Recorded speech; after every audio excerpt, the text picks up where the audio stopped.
العالمين والصلاة والسلام على خاتم النبيين أما بعد فأعوذ بالله من الشيطان الرجيم بسم الله الرحمن الرحيم باواز بلند پڑھیے الصلاة والسلام عليك يا رسول الله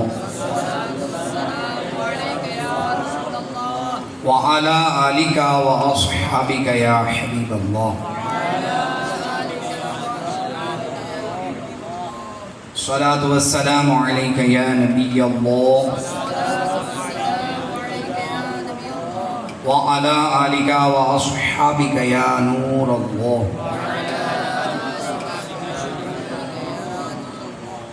نويت سنة الاعتكاف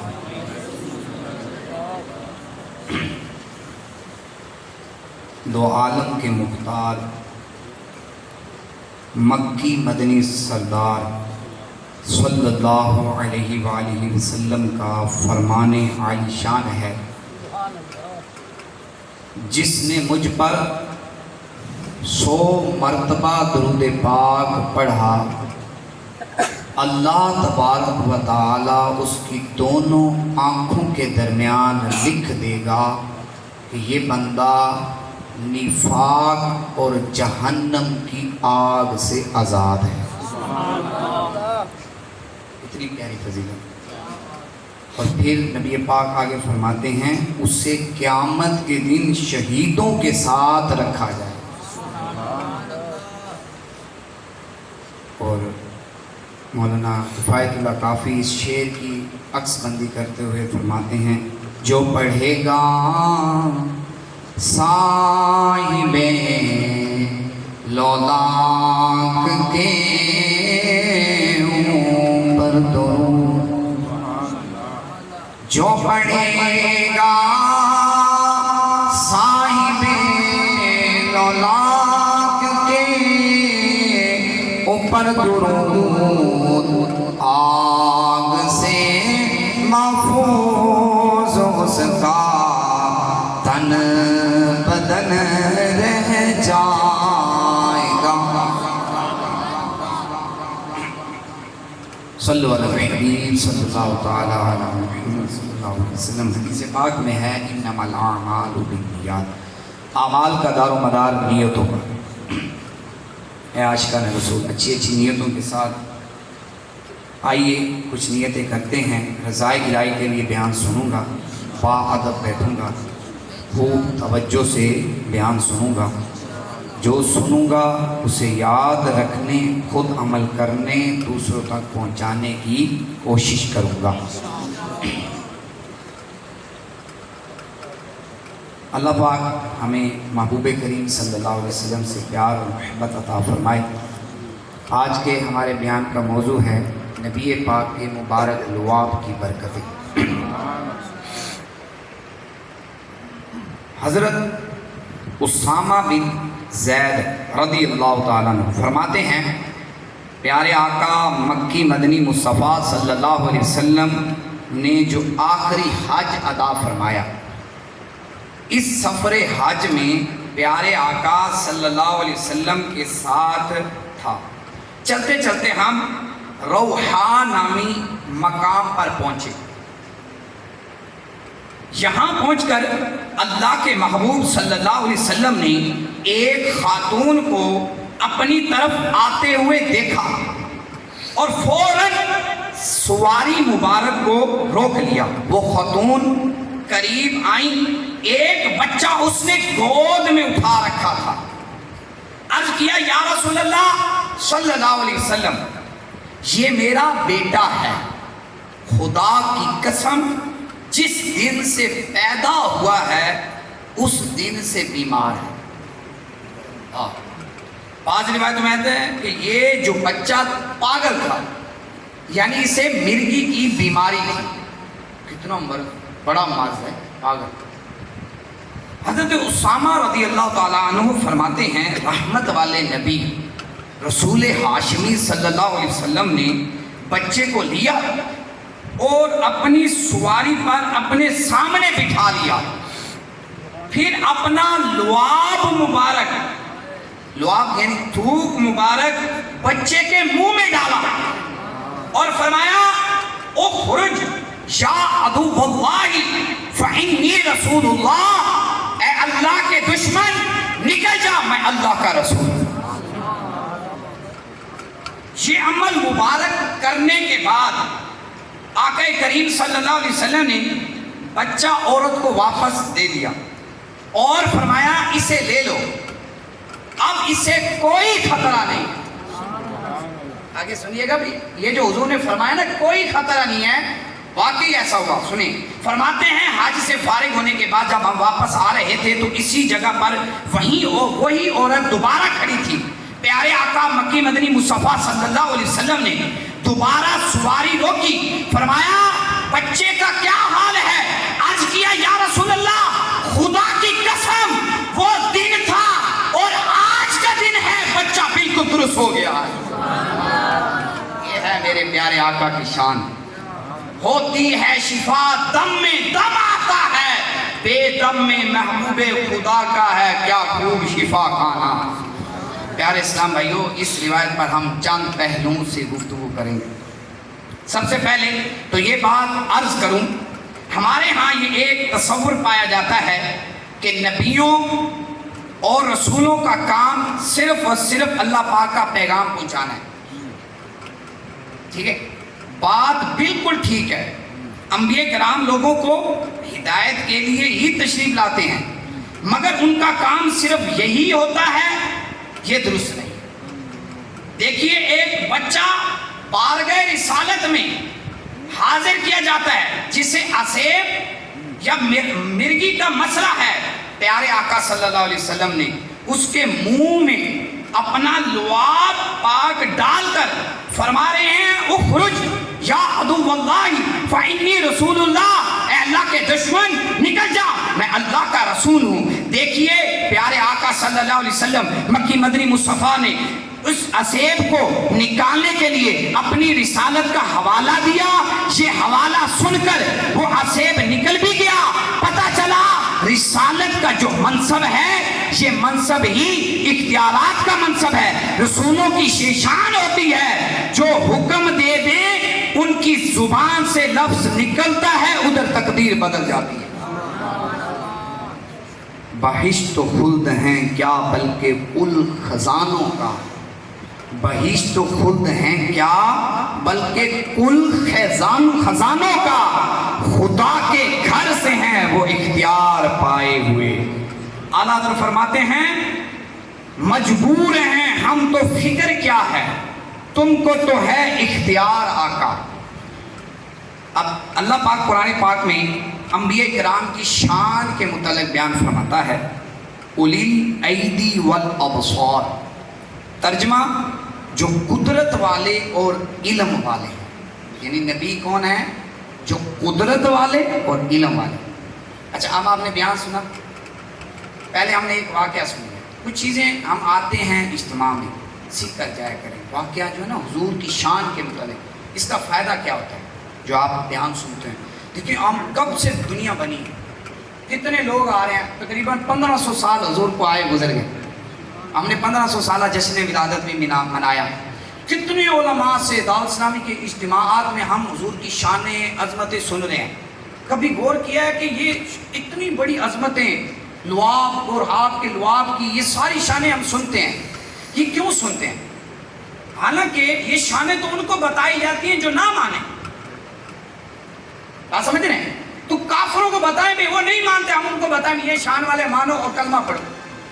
ذرا غور کریں ہمیں کیوں بتائی جاتی ہے، بار بار ہمارے سامنے ذکر کیوں کیا جاتا ہے؟ کبھی غور کیا؟ یہ سوال ہمارے ذہن میں اٹھتا ہے۔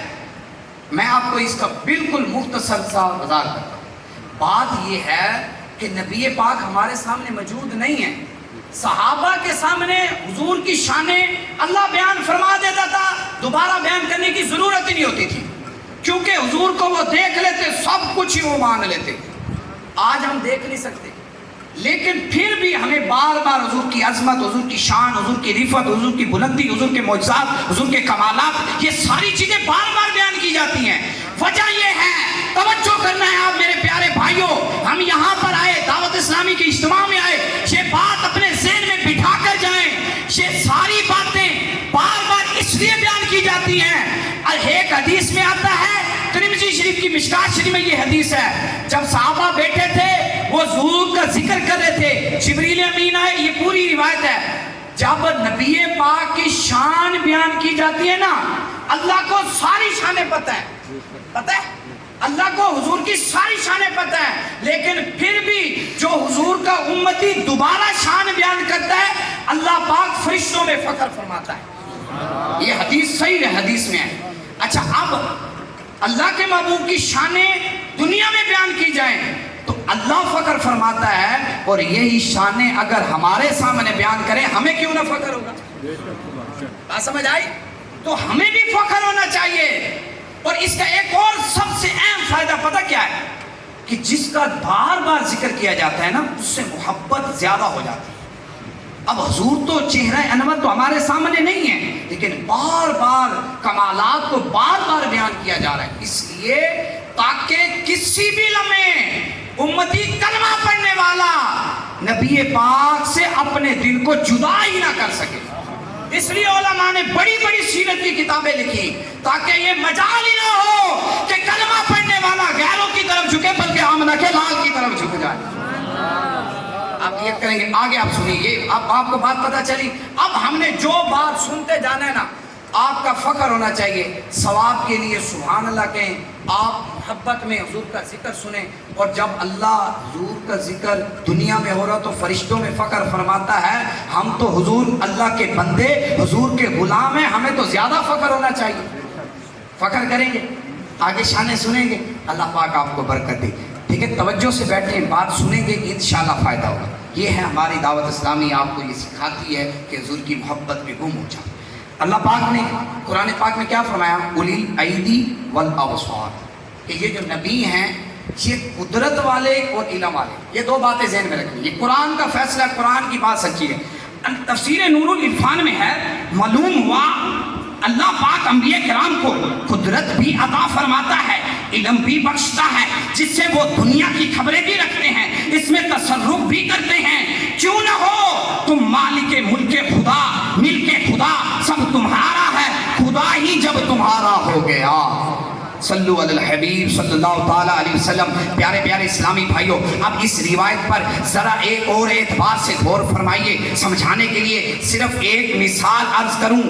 کوئی کتنا ہی ماہر سے ماہر ڈاکٹر ہو، آپ گلی سے گزرے ہوئے انہیں روکیں، سنگین مریض سخت بیمار کو ان کے سامنے کریں اور کہیں ڈاکٹر صاحب جاتے جاتے اس مریض کو دیکھتے جائیے. اگر ڈاکٹر صاحب آپ کے عزیز ہیں، آپ کے دوست ہیں، تو زیادہ سے زیادہ معمولی معائنہ کریں گے، چیک اپ کریں گے اور کہیں گے میں مرض سمجھ گیا ہوں، کلینک پر لے آنا، میں اس کو دوائی دے دوں. اب وہیں کھڑے کھڑے مریض کا پورا علاج ہو جائے، ایسا کوئی ڈاکٹر پیدا نہیں ہوا. مگر قربان جائیں، یہ دنیا کے ڈاکٹر ہیں، یہ دنیا کے طبیب ہیں، یہ دنیا کے حکیم ہیں، مگر قربان جائیں یہ طبیب دو جہاں آمنہ کے لال محمد مصطفیٰ صلی اللہ علیہ وسلم ہیں. سفر پر ہیں، راستے پر جا رہے ہیں، راستے میں مریض آ گیا، کہیں جانے کی ضرورت پیش نہ آئی، کہیں بیٹھنے کی ضرورت نہ پڑی، بس جہاں تھے وہیں کھڑے رہے، کھڑے کھڑے اپنا مبارک لعاب اس کے منہ میں ڈالا، سالوں کے مریض کو ایک دم شفا دے دی. یہ ہے میرے محبوب کریم کی شان. اور پھر کیسے شان ہے؟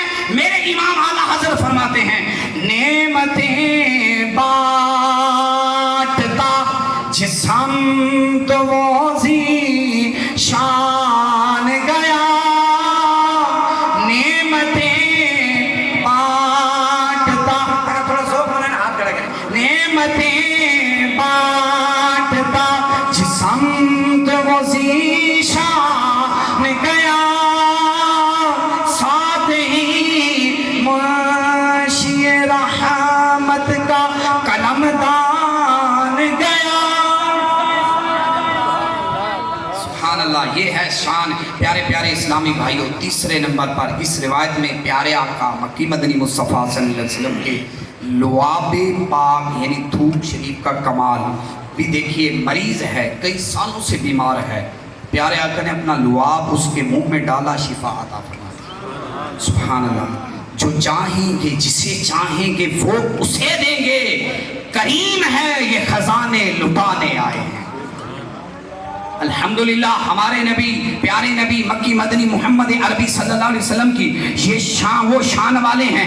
اللہ پاک نے آپ کو سر سے پاؤں تک سراپا معجزہ بنا کر بھیجا ہے۔ اللہ پاک قرآن پاک میں ارشاد فرماتا ہے قد جاءکم برہان من ربکم، ترجمہ کنز العرفان، بے شک تمہارے پاس تمہارے رب کی طرف سے واضح دلیل آ گئی۔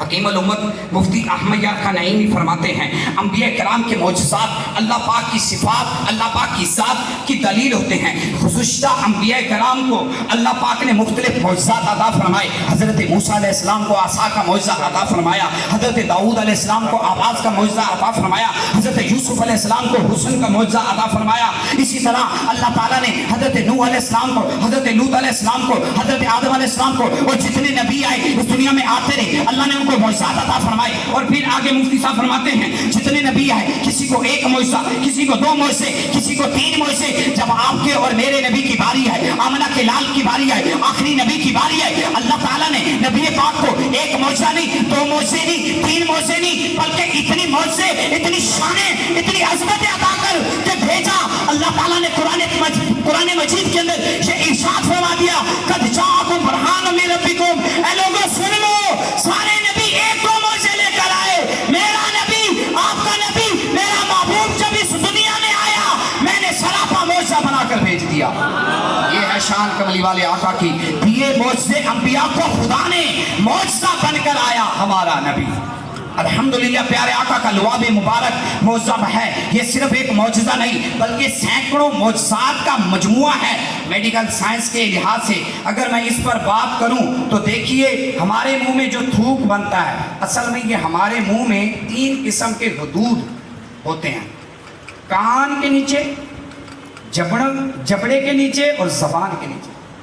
یہ تھوک بنتا ہے نا، 3 حدود ہوتے ہیں، کان، جبڑے اور زبان۔ ان حدود کا کام کیا ہوتا ہے؟ یہ جو اللہ نے بنائے ہیں ان کا کام یہ ہوتا ہے کہ خون کے اندر سے، جو خون ہے نا، خون کے اندر سے پانی، نمکیات، پروٹین، انزائمز کھینچ کر ان سے تھوک بناتے ہیں۔ یعنی خون سے اتنا دیکھو اللہ کی شان، خون کہاں ہے؟ رگوں میں۔ یہ تینوں کا کام کیا؟ خون سے یہ چیزیں کھینچتے ہیں۔ اور ہمارے ہاں، ہمارے یعنی میرے اور آپ کے اور دنیا کے سب انسانوں کے منہ میں جو تھوک ہوتا ہے نا، اس کے ذریعے سے کھانا ہضم ہوتا ہے، کھانا نگلنے میں آسانی ہوتی ہے، منہ صاف ہوتا ہے، دانت صاف ہوتے ہیں۔ یوں ہمارے لعاب کے 5-10 فائدے، جو ہمارے اندر جو تھوک بنتا ہے اس کے ہمیں اپنے فائدے ہوتے ہیں۔ لیکن قربان جائیں دو جہاں کے آقا، آمنہ کے لال، نبی پاک کی شان ہی نرالی ہے۔ آپ کے مبارک منہ میں جو لعاب شریف ہے یہ صرف کھانا ہضم نہیں کرتا، یہ صرف بات کرنے میں آسانی پیدا نہیں کرتا، بلکہ یہ لعاب شریف زخم پر لگ جائے دنیا کا بہترین مرہم بن جاتا ہے، آنکھ میں لگ جائے تو آنکھوں کا نور بن جاتا ہے، کھانے میں پڑ جائے تو کھانے میں برکت بھر جاتی ہے، کھاری کنویں میں ڈال دیا جائے تو میٹھا ہو جاتا ہے، کسی کے منہ میں ڈال دیا جائے طاقت، عزت، بہادری، علم و نور کا خزانہ مل جاتا ہے۔ یہ ہے محبوب کریم کے لعاب مبارک کی شان۔ اور کیا خوب کہا میرے امام اعلیٰ حضرت نے، جس کے پانی سے شاداب جام و جینا، اس دہن کی تراوت پہ لاکھوں سلام، جس سے کھاری کنویں شیرہ جام